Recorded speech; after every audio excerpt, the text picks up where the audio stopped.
दोस्तों, central jail में एक बूढ़ा मिला। वो 50-60 साल का था और बहुत तेजी से रो रहा था।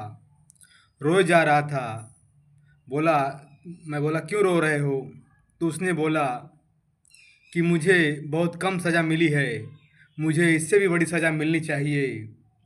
उसे 20 साल की सज़ा मिली थी। वो एक मुजरिम था।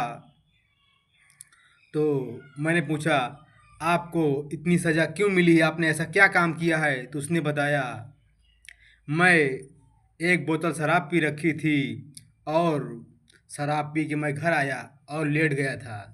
मेरी पत्नी एक एग्ज़ाम दिया था और उसका रिजल्ट उसी दिन आना था और मैं सोया हुआ था। मेरी पत्नी मेरी रज़ाई खींच रही थी। मैं बोला, अब नहीं खींचना, नहीं मैं मार दूंगा।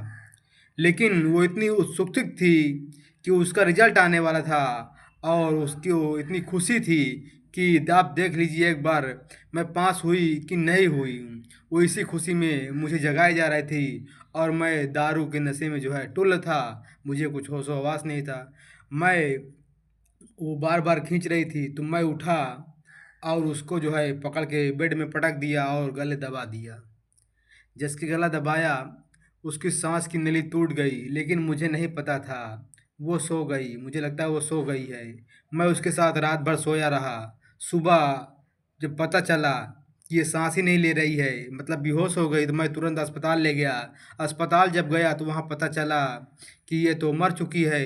उसके बाद जब डॉक्टरों ने पूछा तो मुझे कुछ होश ही नहीं आ रहा था। फिर धीरे धीरे जब होश आया तो मैंने बताया, मैंने तो इसे सिर्फ पकड़ा ही था, लेकिन मारने के उद्देश्य से नहीं था।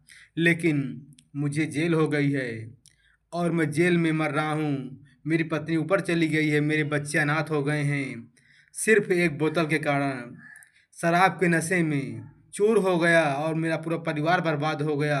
मेरे बच्चे अनाथ हो गए, कौन इसको पढ़ाएगा, कौन इसका परवरिश करेगा? इसीलिए सरकार मदिरालय खोल रही है कि आप शराब पिएंगे, मस्त रहेंगे, मारते कूटेंगे, आपके बच्चे अनाथ हो जाएंगे, कोई देखने वाला नहीं रहेगा और आप जो है सरकार से सवाल नहीं पूछ पाएंगे।